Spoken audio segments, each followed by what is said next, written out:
வணக்கம். வங்கித் தேர்வுகளுக்கு தயாராகிறவங்க எல்லாருக்கும் எங்களுடைய அன்பான வரவேற்பு. வணக்கம். இன்னைக்கு நம்ம என்ன பண்ண போறோம்னா, ராமேக்ஸ் அகாடமி கொடுத்த ஒரு தலையங்க பகுப்பாய்வு, அதாவது ஒரு எடிட்டோரியல் அனாலிசிஸ் இருக்கு. ஆமா. அதுல இருந்து ஒரு 70க்கும் மேற்பட்ட முக்கியமான ஆங்கில வார்த்தைகளை பார்க்க போறோம். நம்ம நோக்கம் சும்மா மனப்பாடம் பண்றது மட்டும் இல்ல, கண்டிப்பா இல்ல. ஒரு எழுத்தாளர் எப்படி இந்த வார்த்தைகளை வச்சு ஒரு வாதத்தை கட்டமைக்கிறாருன்னு புரிஞ்சுக்கிறது தான். ஏன்னா ரீடிங் காம்ப்ரிஹென்ஷன் பகுதியில ஜெயிக்க இதுதான் வழி. சரி, ஆரம்பிக்கலாமா? நிச்சயமா. தேர்வுல ஒரு வார்த்தையோட அர்த்தம் என்னன்னு 4 ஆப்ஷன்ல இருந்து தேர்ந்தெடுக்கிறது ஒரு வகை. ஆனா ஒரு பத்திய படிக்கும்போது அந்த வார்த்தை ஏன் அங்க பயன்படுத்தப்பட்டிருக்கு, அது அந்த பத்தியோட டோனை எப்படி மாத்துதுன்னு புரிஞ்சுக்கிறது தான் உண்மையான திறமை. கரெக்ட். நாம பார்க்க போற இந்த தலையங்கம் அது நமக்கு அழகா சொல்லிக் கொடுக்கும். முதல் பகுதியை பார்க்கலாமா? இந்த ஆரம்பிக்கிறாரு. அதுக்கு அவர் பயன்படுத்துற முதல் வார்த்தை லெகார்ட்ஸ், அதாவது பின்தங்கியவர்கள். Several states remain laggards in industrial development அப்படின்னு ஒரு வாக்கியம் இருக்கு. ஆமா. இங்கே லெகார்ட்ஸ் அப்படிங்கிற வார்த்தை ரொம்ப முக்கியம். வெறும் ஸ்லோ ஸ்டேட்ஸ் அப்படின்னு சொல்லியிருக்கலாம். ஆனா லெகார்ட்ஸ் சொல்லும்போது ஒரு பந்தயத்துல பின்தங்கி போனவங்க மாதிரி ஒரு பிம்பம் வருது இல்லையா? ஆமா, ஒரு நெகட்டிவ் ஃபீலிங் தருது. எக்ஸாக்ட்லி. ஒரு சின்ன எதிர்மறை உணர்வை தருது. அடுத்த வார்த்தையான லக்கூனா, அதாவது குறைபாடுகள் கூட இதை இணைச்சு பாருங்க. The research highlighted critical lacunae in the healthcare system. இது வெறும் கேப்ஸ் இல்ல, ஒரு அமைப்புல இருக்க வேண்டிய முக்கியமான விஷயங்கள் இல்லாதத குறிக்குது. ஓகே. இந்த 2 வார்த்தைகளும் சேர்ந்து அரசாங்கம் சரியா செயல்படல அப்படிங்கிற ஒரு சித்திரத்தை தொடக்கத்திலேயே உருவாக்குது. சரி, அப்போ பிரச்சனைய சொல்லிட்டாங்க. இதுக்கு தீர்வு என்ன? அதுக்கு பிரிட்ஜ், அதாவது இடைவெளியை நிரப்புதல் என்ற வார்த்தையை பயன்படுத்துறாங்க. The administration must bridge the digital divide. இது ஒரு நேரடியான தீர்வு. ஆனா இந்த தீர்வை செய்ய அரசுக்கு என்ன தேவை? அதுதான் அடுத்த வார்த்தை, குட்வில், நல்லெண்ணம். The leader earned the goodwill of citizens through service. சரிதான். இப்போ இந்த வார்த்தைகளை ஒரு கோர்வையா பாருங்க. ஒரு நாட்டுல லேகர்ஸ் இருக்காங்க, அமைப்புல லெக்குனே இருக்கு. அதை பிரிட்ஜ் பண்ணணும்னா வெறும் பணம் மட்டும் போதாது, மக்களோட குட்வில் வேணும். அந்த நல்லெண்ணத்தை பெற அரசியல் கட்சிகள் என்ன பண்றாங்க? தே ஆர் சீக்கிங், அதாவது தேர்தல் ஆதரவை தேடுறாங்க. பாத்தீங்களா? இந்த 6 வார்த்தைகளும் தனித்தனி வார்த்தைகள் இல்ல, அது ஒரு கதையை சொல்லுது. ரொம்ப தெளிவா புரியுது. ஒரு பிரச்சனையை அடுக்கி அதுக்கான தீர்வையும் அந்த தீர்வுக்கு என்ன தேவைங்கிறதையும் வரிசையா சொல்லியிருக்காங்க. இப்போ இந்த ஆட்சி இடைவெளிய ஒரு சிலர் எப்படி தவறா பயன்படுத்துறாங்கன்னு அடுத்த பகுதிக்கு போகுதுன்னு நினைக்கிறேன். ஆமா. தலைப்பு தி பாலிடிக்ஸ் ஆஃப் டிசெப்ஷன், வஞ்சக அரசியல். மிகச்சரியா சொன்னீங்க. ஒரு வெற்றிடம் இருக்கும்போது அது சிலர் தங்களுக்கு சாதகமா பயன்படுத்த நினைப்பாங்க. அதை விவரிக்கத்தான் இந்த வார்த்தைகள். வார்த்தையே பாருங்க, இன்சீடியஸ், நயவஞ்சகமான. ஆமா. தி இன்சீடியஸ் ஸ்ப்ரெட் ஆஃப் மிஸ்இன்ஃபர்மேஷன், விஷம் மாதிரி மெதுவா யாருக்கும் தெரியாம பரவற ஒரு ஆபத்து. இந்த இன்சீடியஸ் வேலையை யார் செய்யறா? ஒரு டெமகாக். ஒரு டெமகாக், மக்களை தூண்டும் தலைவர். எனக்கு ஒரு கேள்வி, டெமகாகுக்கும் சாதாரண அரசியல்வாதிக்கும் என்ன வித்தியாசம்? 2 பேருமே மக்களை கவர்ந்துதான வாக்கு கேக்குறாங்க. நல்ல கேள்வி. ஒரு தலைவர் கொள்கைகளை முன்வைப்பார். ஆனா ஒரு டெமோகாக் கொள்கைகளை பைபாஸ் பண்ணிட்டு, அதாவது தவிர்த்துட்டு நேரா மக்களின் உணர்ச்சிகளை தூண்டுவார். ஓ, அதுக்கு அவர் பயன்படுத்துற கருவிதான் போகிமேன், பயமுறுத்தும் கற்பனை எதிரிகள். இல்லாத ஒரு எதிரியை உருவாக்கி மக்கள் கவனத்தை திசை திருப்புறது. இந்த கற்பனை எதிரிகளை எப்படி நம்ப வைப்பாங்க? அதுக்குதான் ஸ்டீரியோடைப்பிங் உதவுது. அதாவது ஒரு குறிப்பிட்ட சமூகத்தை பொதுவாக கருத்துருவாக்கல் செஞ்சு அவங்க எல்லாரும் இப்படித்தான் ஒரு முத்திரை குத்தி மக்கள் கிட்ட இருந்து அந்நியப்படுத்துவாங்க. புரியுது. அப்போ இது ஒரு சங்கிலி தொடர் மாதிரி. ஒரு டெமோகாக் இன்சிடியஸ் முறைகளை பயன்படுத்தி ஸ்டீரியோடைப்பிங் மூலமா ஒரு போகிமேனை உருவாக்கி உண்மையான கொள்கைகளை பைபாஸ் செய்றார். இதோட விளைவு? அடா, கடைசி வார்த்தை இன்சைட்டிங், தூண்டுதல். Politicians inciting hatred must be held accountable. இந்த மாதிரி வஞ்சக அரசியல் கடைசியில வெறுப்பத்தான் தூண்டும். நீங்க ரீடிங் காம்ப்ரிஹென்ஷன்ல இந்த வார்த்தைகளை பார்த்தா அந்த பத்தியோட நோக்கம் ரொம்ப எதிர்மறையானதுன்னு உடனே புரிஞ்சுக்கலாம். இந்த வஞ்சக அரசியலோட விளைவு தான் அடுத்த தலைப்பா இருக்கு, டிவிஷன் அண்ட் டிஸ்கோர்ஸ், பிரிவினையும் உரையாடலும். முதல் வார்த்தையே போலரைசேஷன், பிரிவினை.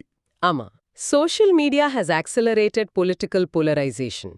ஆமா, போலரைசேஷன்னா 2 துருவங்களா பிரியுறது. நடுவுல இருக்கிறவங்கெல்லாம் ஒன்னு வலது பக்கம் போவாங்க, இல்ல இடது பக்கம் போவாங்க.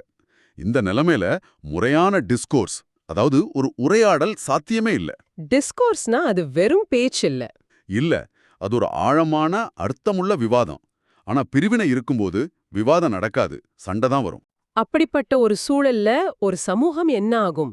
அதுக்கு தான் mired, அதாவது சிக்கி தவித்தல் என்ற வார்த்தை வருது. The region remains mired in economic stagnation. சேத்துல மாட்டிக்கிட்ட மாதிரி. ஆமா, பொருளாதார தேக்கத்துல சிக்கி தவிக்குது. சரிதான்.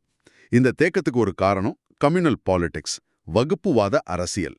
இந்த அரசியலை செய்ய தலைவர்கள் என்ன ஆயுதத்தை டிப்ளாயிங் செய்றாங்க, அதாவது பயன்படுத்துறாங்க. பிரிவினைவாத பேச்சு. ஆமா, அந்த பேச்சு எப்படிப்பட்டது? இன்சென்டியரி, தீப்பற்ற வைக்கும் பேச்சு. The politicians' incendiary statements sparked protests. Petrol மாதிரி பத்திக்கிற பேச்சு. இன்சைட்டிங்க்கும் இன்சென்டியரிக்கும் என்ன வித்தியாசம்? சின்ன வித்தியாசம்தான். இன்சைட்டிங் ஒரு செயலை தூண்டும். இன்சென்டியரி அந்த தூண்டுதலுக்கு பயன்படுத்தப்படும் வார்த்தை அல்லது பேச்சை குறிக்கும். ஓகே, இப்போ அடுத்த கட்டத்துக்கு போறோம். ஐடென்டிட்டி அண்ட் ரெட்டாரிக், அடையாளம் மற்றும் சொல்லாட்சி. இதுல முதல் வார்த்தைய rhetoric. Empty rhetoric without action. இதுக்கு என்ன அர்த்தம்? ரெட்டாரிக்கு ரெண்டு அர்த்தம் இருக்கு. ஒன்னு வெறும் வெற்று பேச்சு, சவடால். இன்னொன்னு ஒரு கருத்தை அழகா ஆணித்தரமா எடுத்து சொல்ற கலை. இந்த வாக்கியத்துல எம்டி ரெட்டாரிக்னு சொல்றதால ஆமா, இது முதல் அர்த்தத்தை குறிக்குது. அதாவது செயலற்ற வெற்று பேச்சு. இந்த வெற்று பேச்சுல என்ன சொல்றாங்க? டெமோகிராஃபிக், அதாவது மக்கள் தொகை சார்ந்த அச்சுறுத்தல்கள் பத்தி பேசுறாங்க. சரிதான். ஒரு குறிப்பிட்ட இனக்குழுவோட மக்கள் தொகை அதிகமாயிடுச்சு, அதனால ஆபத்துன்னு சொல்றது. இது பெரும்பாலும் ஒரு நாட்டுல இருக்கிற இண்டிஜினஸ், அதாவது பூர்வீக மக்கள் மேல நடத்தப்படுது. இந்த மாதிரி பேச்சுக்கள் நிலைமையே இன்னும் எஸ்கலேட்டிங் செய்யுது, அதாவது மோசமாக்குது. இது ஒரு வகையான பர்சிக்யூஷன், துன்புறுத்தல். துன்புறுத்தல்னா உடலால தாக்குறது மட்டும் இல்ல, பொருளாதார ரீதியாகவும் துன்புறுத்தலாம். அதுதான் அடுத்த வார்த்தை, அண்டர்பே. குறைவாக கூலி கொடுத்தல். Calls to underpay workers constitute economic discrimination. ஆமா, ஒரு குறிப்பிட்ட சமூகத்தினருக்கு குறைவான கூலி கொடுக்கணும்னு சொல்றதே ஒரு பொருளாதார பாகுபாடுதான். அடுத்த தலைப்பு மொழியை எப்படி தந்திரமா பயன்படுத்துறாங்கன்னு சொல்லுது. Manipulation of language. இதுல முதல் வார்த்தை accused, குற்றம் சாட்டுதல். இல்லாத குற்றங்களை மக்கள் மேல சுமத்துறது. அதுக்கு அவங்க புதுசா சில வார்த்தைகளை கூட காயின்ட் பண்ணுவாங்க, அதாவது உருவாக்குவாங்க. Politicians have coined inflammatory terms to demonize people. மக்களை அரக்கர்களாக காட்ட. ஆமா, அவங்களே சில வார்த்தைகளை உருவாக்கி புழக்கத்துல விடுவாங்க. இந்த வார்த்தைகள் எல்லாம் அவங்களோட அரசியல் லெக்சிகான், அதாவது சொல்லக்கராதி பகுதியா மாறிடும். இதெல்லாம் எதுக்கு செய்றாங்க? In pursuit of electoral gains, தேர்தல் வெற்றிக்காக. இந்த செயல ஆசிரியர் சினிக்கல் அப்படின்னு சொல்றார். இழுந்த நோக்கமுள்ள, எந்த நல்ல நோக்கமும் இல்லாம சுயநலத்துக்காக மக்களின் உணர்வுகளை தூண்டுறது. இதனால மக்கள் எப்போதுமே அலார்டு, அதாவது பீதியடைந்த நிலையிலேயே இருப்பாங்க. ஒரு சமூகத்தை எப்போதுமே ஒருவித பயத்துல வச்சிருக்கிறது ஒரு அரசியல் தந்திரம். ஆமா, ஜனநாயகத்துக்கு ரொம்ப ஆபத்தானது. அந்த பயத்தை மையப்படுத்தி தான் அடுத்த தலைப்பு, ஃபியர் அண்ட் இல்லீகாலிட்டி. இதுல முதல் வார்த்தை மெனசிங், அச்சுறுத்துதல். கற்பனையான ஆபத்துக்களை சொல்லி மக்களை அச்சுறுத்துறது. இதுக்கு முன்னாடி போகிமன் என்ற வார்த்தையை பார்த்தோம். அதே மாதிரி இங்க ஹாப்காப்லின்ஸ் என்ற வார்த்தை வருது. ரெண்டுமே கிட்டத்தட்ட ஒரே அர்த்தம்தான். மக்களை பயமுடுத்த உருவாக்கப்படும் கற்பனை பூதங்கள். ஓகே, ஆசிரியர் என்ன சொல்றாருன்னா, இந்த மாதிரி அச்சுறுத்தல்கள் ஐசோலேட்டட் சம்பவங்கள் இல்ல, அதாவது தனிமைப்படுத்தப்பட்ட சம்பவங்கள் இல்ல. இது ஒரு சைன்டு பிரச்சாரம்னு சொல்றார். தொடர்ச்சியான பிரச்சாரம். இந்த ரெண்டு வார்த்தைகளும் ரொம்ப முக்கியம். ஒரு பிரச்சனை அப்பப்ப நடக்குதா இல்ல தொடர்ச்சியா நடக்குதான்னு சொல்றதுக்கு இந்த வார்த்தைகள் பயன்படுது. இந்த மாதிரி பேச்சுகள் ரொம்ப டிஸ்டேஸ்ட்ஃபுல், அதாவது அருவருப்பான வகையைச் சேர்ந்தது. கடைசியா இது சட்டப்படி சரியா தவறான்னு கேட்டா ஆசிரியர் சொல்றார் இது அன்லாஃபுல் அப்படின்னு. சட்டத்திற்கு புறம்பானது. ஆமா, விருப்பு பேச்சு தார்மீக ரீதியா மட்டும் தப்பில்ல, சட்டப்படியும் தப்புன்னு இந்த வார்த்தை மூலியமா ஆசிரியர் அழுத்தம் திருத்தமா சொல்றார். ஒரு விஷயம் சட்டப்படி தப்புன்னா அடுத்தது என்ன வரணும்? சட்ட ரீதியான பொறுப்பு. அதுதான் அடுத்த தலைப்பு, லீகல் அக்கவுண்டபிலிட்டி. இதுல முதல் வார்த்தை ஸ்க்ரூட்டினி, ஆய்வு. அதாவது உயர் பதவியில் இருப்பவர்களோட பேச்சு நீதித்துறையின் ஆய்வுக்கு உட்படுத்தப்படணும். ஏன்? ஏன்னா இந்த மாதிரி பேச்சுக்கள் அரசியலமைப்போட அடிப்படையான ஃப்ரெட்டர்னிட்டி, அதாவது சகோதரத்துவம் என்ற கொள்கையவே சிதைக்குது. அதனால வெறுப்பு பேச்சு பேசுறவங்க சட்டப்படி லயபிள், பொறுப்பானவர்கள். ஆமா, அவங்க மேல ப்ராசிக்யூஷன், அதாவது வழக்கு தொடுத்தல் நடவடிக்கை எடுக்க முடியும். இங்கே கியூமுலேட்டிவ்னு ஒரு வார்த்தை வருது. The cumulative effect of repeated hate speeches creates fear. இது ரொம்ப முக்கியமான பாயிண்ட். ஆமா, ஒரு தடவை பேசுறத விட திரும்ப திரும்ப பேசும்போது அதோட தாக்கம் அதிகமாகுது. இது ஒரு சட்ட டாக்டரின் கூட, அதாவது கோட்பாடு. தொடர்ச்சியான பேச்சுக்கள் பாதிப்பு அதிகரிக்கும்னு சட்டமே அங்கீகரிக்குது. இந்த வார்த்தைகள் எல்லாம் சட்ட செய்திகள்ல அடிக்கடி பார்க்கலாம். அடுத்த தலைப்பு ஸ்ட்ராட்டஜி அண்ட் லெஜிட்டிமசி. ஒரு செயல் வெறும் அரசியல் தந்திரமா இல்ல சட்டப்படி சரியானதான அலசுறாங்க. முதல் வார்த்தை மெனூவர். தந்திரம். The petition cannot be dismissed as a mere political maneuver. மெனூவர்னா ஒரு தந்திரமான நகர்வு. இந்த வார்த்தையை சொல்லும்போதே அதுல ஒரு உள்நோக்கம் இருக்குன்னு அர்த்தம். உயர் பதவியில் இருக்கிற ஒரு அஃபெண்டர், அதாவது குற்றவாளி, இதை செய்யும்போது அந்த மீறல் இன்னும் தீவிரமாகுது. இந்த மாதிரி ஆட்கள் எப்படி பதவிக்கு வராங்க? சில சமயம் அன்அப்போஸ்ட், எதிர்ப்பில்லாம தேர்ந்தெடுக்கப்படுறாங்க. அவங்களுக்கு பின்னாடி ஒரு ஐடியாலஜிக்கல், அதாவது கருத்தியல் அமைப்பு இருக்கலாம், இல்லாமலும் போகலாம். ஒரு தலைவரோட லெஜிட்டிமசி, சட்டப்பூர்வ தன்மை, அதுக்கு கட்சி ஆதரவு ரொம்ப முக்கியம் இல்லையா? ஆமா, அவர் மேல கட்சி வச்சிருக்கிற நம்பிக்கை, அதாவது ரிப்போஸ்ட் செய்யப்பட்ட அந்த நம்பிக்கை சீக்கிரமே சோதிக்கப்படும். மேனவர் மற்றும் லெஜிட்டிமசி, இந்த ரெண்டு வார்த்தைகளும் அரசியல்ல ரொம்ப பவர்ஃபுல். அடுத்து ஒரு தலைமை மாற்றம் நடக்குது, லீடர்ஷிப் டிரான்சிஷன். ஒரு புதிய தலைவரை தேர்ந்தெடுக்கும் போது பல கன்சிடரேஷன்ஸ், அதாவது கருத்தில் கொள்ளும் விஷயங்கள் இருக்கும். ஆமா, இந்த தலையங்கத்துல வர்ற தலைவர் ஒரு சென்டேனியல், அதாவது 1977 1983க்குள்ள பிறந்தவர். அவங்க பழைய தலைமுறைக்கும் மில்லேனியல் தலைமுறைக்கும் நடுவுல ஒரு பாலமா இருப்பாங்க. இவருக்கு கட்சி செயல்பாடுகளை ஓவர்சீயிங், அதாவது மேற்பார்வையிடுதல் செஞ்ச அனுபவம் இருக்கு. ஆமா, அவங்க அணுகுமுறை கொலீஜியல், சகாக்களுடன் இணைந்து செயல்படும் தன்மை, எல்லாரையும் அரவணைச்சு போறது. இது ரொம்ப முக்கியம். ஏன்னா அரசியல் இயல்பாகவே கண்டெஸ்டட், ஒரு போட்டியான களம். அங்கே ஒருமித்த கருத்தை உருவாக்குறது அவசியம். அதே சமயம் கட்சி தன்னோட ஸ்ட்ராங் ஹோல்ட்ஸ், அதாவது கோட்டைகளை தக்க வச்சுக்கணும். ஒரு நல்ல தலைவருக்கு இந்த குணங்கள் எல்லாம் அவசியம். நிர்வாக திறமையும் எல்லாரையும் அரவணைச்சு போற குணமும் ஒருங்கே இருக்கணும். அந்த நிர்வாக திறமைய அடுத்த பகுதி விவரிக்குது, மேனேஜ்மெண்ட் அண்ட் எக்ஸ்பான்ஷன். அந்த தலைவரோட டிமீனர், அதாவது நடத்தை ரொம்ப அமைதியானது. அது ஒரு பிளஸ் பாயிண்ட். அது மட்டும் இல்ல, his benign social location helps him navigate complexities. இங்க பெனைன்னா தீங்கற்றன்னு ஒரு அர்த்தம் இருந்தாலும் சாதகமான அப்படிங்கிற அர்த்தம் தான் இங்க பொருந்தும். Correct, favourable.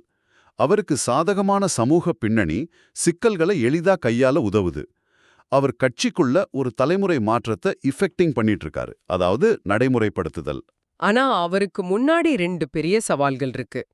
ஒன்னு, பெரிஃபரல், அதாவது விளிம்பு நிலையில் உள்ள பகுதிகள்ல கட்சிய வளர்க்கணும். ரெண்டாவது, கட்சியின் கன்சாலிடேஷன், ஒருங்கிணைப்பு உத்தி ஒரு எல்லைக்கு வந்துடுச்சு, அதுக்கு மேல வளர இடமில்லை. குறிப்பா பிரிவினைவாத உத்தி சாச்சுரேட்டட் நிலைய அடைஞ்சிடுச்சு. நிறைவுற்ற நிலை, அதாவது அது இனிமே அதிக பலன் தராது. இது ஒரு முக்கியமான கட்டம். ஒரு உத்தி இனி வேலைக்காகாதுன்னு தெரியும்போது புதிய பாதையை தேர்ந்தெடுக்கணும். அந்த சவால் தான் ஒரு தலைவரோட திறமையை வெளிப்படுத்தும். அது எவ்ளோ கஷ்டம்னு அடுத்த தலைப்பு சொல்லுது. டெலிகேட் சேலஞ்சஸ், நுட்பமான சவால்கள். பிரிவினைவாத பேச்சுக்கள் எந்த வழிகாட்டுதலும் இல்லாத, அதாவது அன்கைடட் ஒரு கூட்டத்தை உருவாக்கியிருக்கு. ஆமா, அந்த பேச்சுகளை மிதப்படுத்தும் அன்என்வியபிள் பணி இப்போ புதிய தலைவர் முன்னாடி இருக்கு. அன்என்வியபிள்னா யாருமே விரும்பாத ஒரு கஷ்டமான வேலை. அந்த பிரிவினைவாத அரசியல்ல இருந்து டிஸ்எம்பார்க்கிங், அதாவது இறங்குதல், கப்பல்ல இருந்து இறங்குற மாதிரி அவ்ளோ சுலபம் இல்ல. இல்ல, இது ரொம்ப டெலிகேட், நுட்பமான விஷயம். அவரோட ப்ரெடிசெசர், அதாவது முன்னோடி மாதிரியே இவரும் கட்சி சுதந்திரத்தை சமநிலைப்படுத்தணும். மூத்த தலைவர்களோட கியூ, சமிக்கனை என்னன்னு பார்த்து செயல்படணும். இது ஒரு கம்பி மேல நடக்கிற மாதிரி. ஒரு பக்கம் கட்சி, இன்னொரு பக்கம் மூத்த தலைவர்கள், ரெண்டையும் பேலன்ஸ் பண்ணணும். இதோட விளைவு என்னன்னு கடைசி பகுதி சொல்லுது, அத்தாரிட்டி அண்ட் கான்சிக்வன்ஸ். தலைவர் தனக்கு ஆட்டோனோமி, அதாவது சுயாட்சி இருக்குன்னு ஒரு தோற்றத்தை உருவாக்கணும். ஆனா எந்த ஒரு சின்ன ஸ்லிப் அப், ஒரு தவறு நடந்தாலும் அதுக்கு அவர்தான் முழு பொறுப்பு. அதே சமயம் அவர் மூத்த சகாக்களுக்கு ரீஅஷோர் பண்ணணும், உறுதிப்படுத்தணும், நம்பிக்கை கொடுக்கணும். இதுல ஒரு பெரிய ஆபத்து இருக்கு. மூத்த தலைவர்களுக்கு அதிகமா பணிஞ்சு போனா அவர் ஒரு இன்கான்சிக்வென்ஷியல், அதாவது முக்கியமற்ற தலைவரா மாறுறதுக்கு வாய்ப்பு இருக்கு. மிக சரியா சொன்னீங்க. தலைமை பண்புங்கிறது இந்த எல்லா விஷயங்களையும் சமநிலைப்படுத்துறதுல தான் இருக்கு.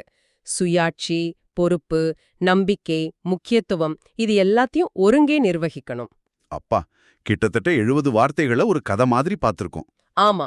இப்போ இந்த நாளுக்கான மரபுத் தொடர், ஐடியம் ஆஃப் த டே, அது ரைட் அ டைகர். புலி மேல சவாரி செய்யறது. இதோட அர்த்தம் ரொம்ப நேரடியானது. ஒரு ஆபத்தான ரிஸ்க் அதிகமான ஒரு விஷயத்துல இறங்கிட்டு அதிலிருந்து எந்த பாதிப்பும் இல்லாம வெளியே வர முடியாம தவிக்கிற நிலைமை. ஒரு எடுத்துக்காட்டு. By taking on massive debt to expand rapidly, the footwear startup found itself riding a tiger. ஆமா, பெரிய கடன் வாங்கிட்டு அதுல இருந்து மீள முடியாம கஷ்டப்படுறது. இன்னொரு எடுத்துக்காட்டு. The administration's aggressive economic reforms left it riding a tiger amid rising public unrest. ஒரு கொள்கையை ஆரம்பிச்சுட்டு மக்கள் எதிர்ப்பு வந்ததும் அதிலிருந்து பின்வாங்க முடியாம தவிக்கிற நிலைமை. நாம பார்த்த தலையங்கத்துல வர்ற பிரிவினைவாத அரசியலுக்கும் இது பொருந்தும். அது ஆரம்பிக்கிறது சுலபம், ஆனா அதிலிருந்து இறங்குறது ரைடிங் அ டைகர் மாதிரி ரொம்ப கஷ்டம். வங்கி தேர்வுகள்ல idioms and phrases ஒரு முக்கியமான பகுதி. அதனால இத புரிஞ்சுக்கிறது அவசியம். கண்டிப்பா. இன்னைக்கு நாம ஆட்சி, அரசியல், சட்டம், தலைமைத்துவம்னு பல தலைப்புகள்ல இருந்து முக்கியமான வார்த்தைகளை கத்துக்கிட்டோம். இந்த அலசல் உங்க வங்கி தேர்வு தயாரிப்புக்கு ரொம்பவே உதவியா இருந்திருக்கும்னு நம்புறோம். ஆம், ஒரு மேற்கோள் சொல்ற மாதிரி தொடர்ச்சியான பயிற்சி உங்க வார்த்தை வங்கியை மட்டுமல்ல, உங்கள் எதிர்காலத்தையும் உருவாக்குகிறது. அதனால இன்னைக்கு கத்துக்கிட்ட வார்த்தைகளை மறுபடியும் ஒரு தடவை பாருங்க, சொந்தமா வாக்கியங்கள்ல பயன்படுத்தி பாருங்க. இது மாதிரி தினசரி சொல்லகராதி பயிற்சிகளுக்கு நீங்க ராமாக்ஸ் அகாடமியை சமூக வலைதளங்கள்ல பின்தொடரலாம். உங்க வங்கி தேர்வு வெற்றிக்கு அது நிச்சயம் உதவும். இன்னைக்கு நாம முடிக்கும்